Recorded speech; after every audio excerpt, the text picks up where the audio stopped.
ये अंतर्राष्ट्रीय कूटनीति का वो पावर गेम है जहां एक तरफ दुनिया के सबसे शक्तिशाली देश का अहंकार है तो दूसरी तरफ एक उभरते हुए अरब सुल्तान का स्वाभिमान। रेगिस्तान की तपती रेत पर अब दोस्ती के नहीं बल्कि टकराव के निशान दिखने लगे। वॉशिंगटन और रियाद के बीच दशकों पुरानी वो तेल और सुरक्षा की डील अब धुआं होती हुई नजर आ रही। आज की इस विशेष रिपोर्ट में हम डिकोड करेंगे उस गाली कांड को जिसने मोहम्मद बिन सलमान को पुतिन के पाले में ला दिया। क्या वाकई दुबई का आर्थिक बुलबुला अब फूट चुका है? क्या खाड़ी देशों का भविष्य अब मॉस्को और बीजिंग की फाइलों में लिखा जाएगा? सवाल यह भी है कि डोनाल्ड ट्रंप ने भरी सभा में सऊदी प्रिंस को लेकर ऐसा क्या कहा जिसके बाद अरब जगत रूठ गया है, परेशान हो गया है, आक्रोशित है। इन तमाम सवालों का जवाब इस रिपोर्ट में देंगे। बहुत स्वागत है आपका। आप देख रहे हैं प्राइम न्यूज का डिजिटल प्लेटफॉर्म और मैं हूं आपके साथ श्रुति अंगद।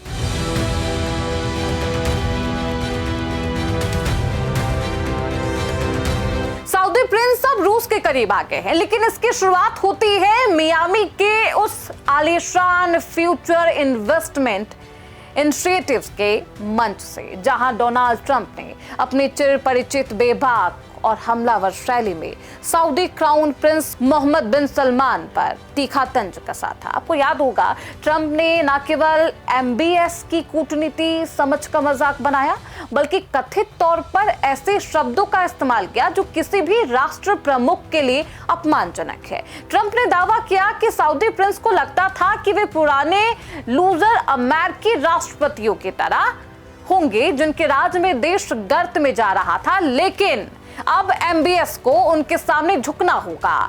ट्रंप का यह भी कहना है कि उसे मेरी चापलूसी करनी ही होगी। सऊदी अरब के शाही गौरव पर सीधी चोट थी।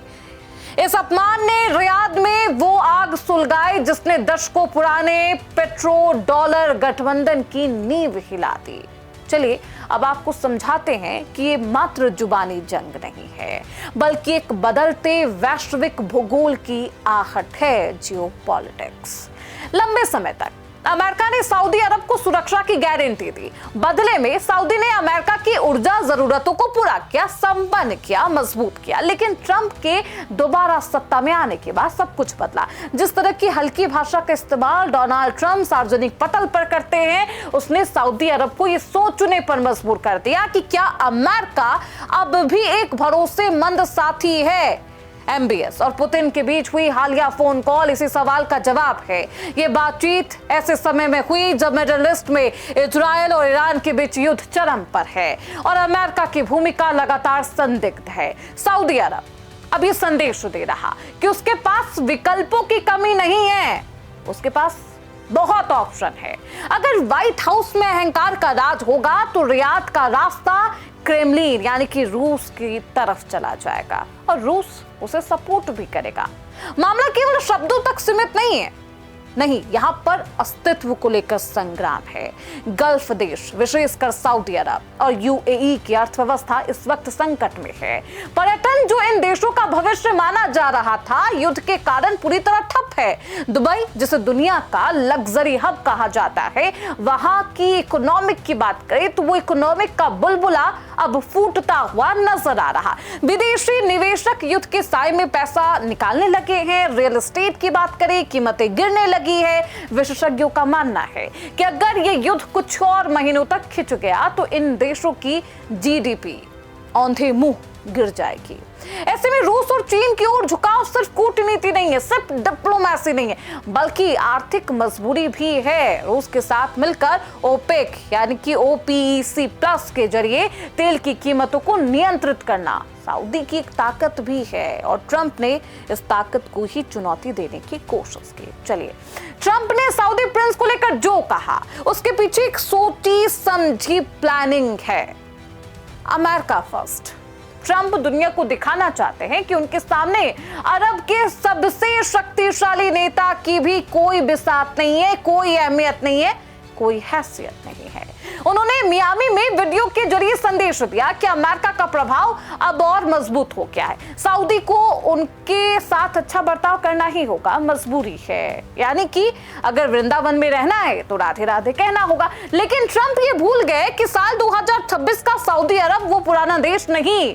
एमबीएस ने विजन साल 2030 के जरिए देश की पूरी तस्वीर बदली। ट्रंप का अपमानजनक लहजा एमबीएस के लिए वो टर्निंग पॉइंट साबित हुआ जहां से उन्होंने पश्चिम को अलविदा कह दिया और ईस्ट की तरफ वो बढ़ने लगे। पुतिन के साथ उनकी दोस्ती, उनका वो फोन कॉल अमेरिका के लिए सामरिक झटका है।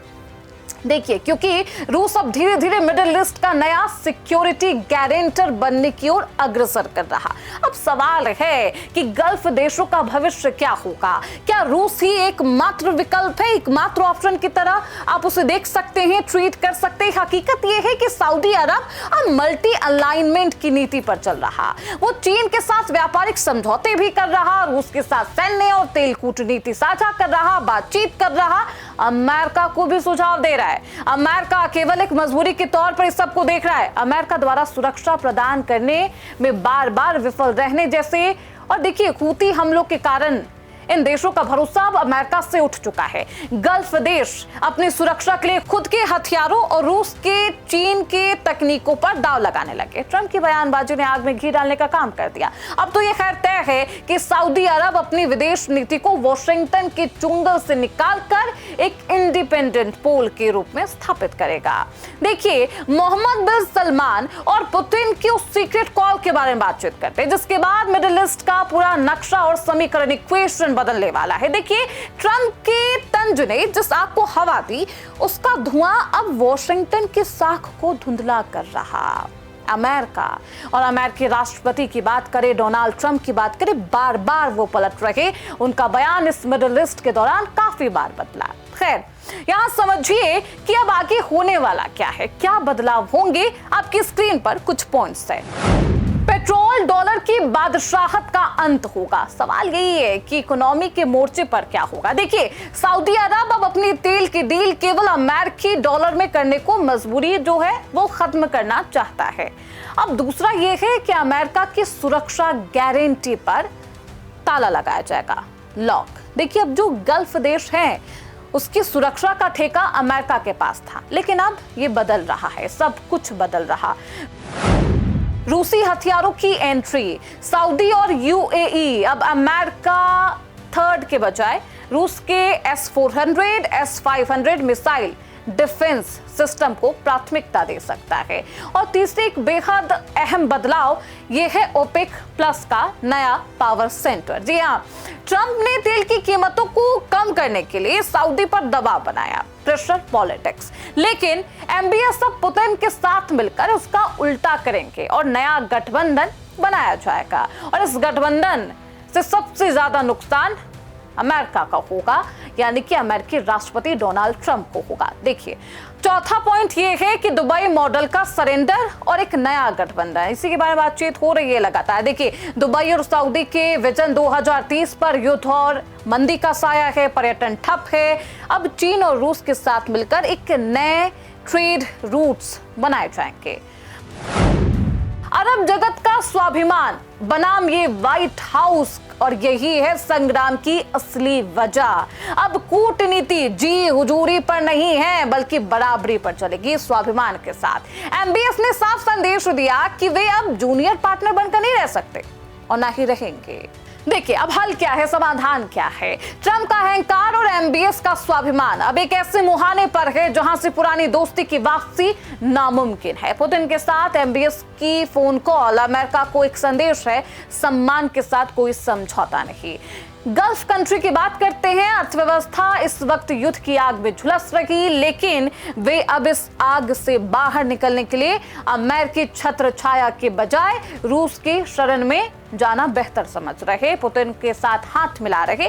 क्या ट्रंप का ये गाली कांड मिडिल ईस्ट से अमेरिका की विदाई की वजह बनेगा, या फिर एमबीएस की ये रूसी चाल सिर्फ एक दबाव बनाने की तकनीक है? आपको क्या लगता है? आप हमें कमेंट बॉक्स में जरूर बताएं। फिलहाल के लिए इस रिपोर्ट में बस इतना।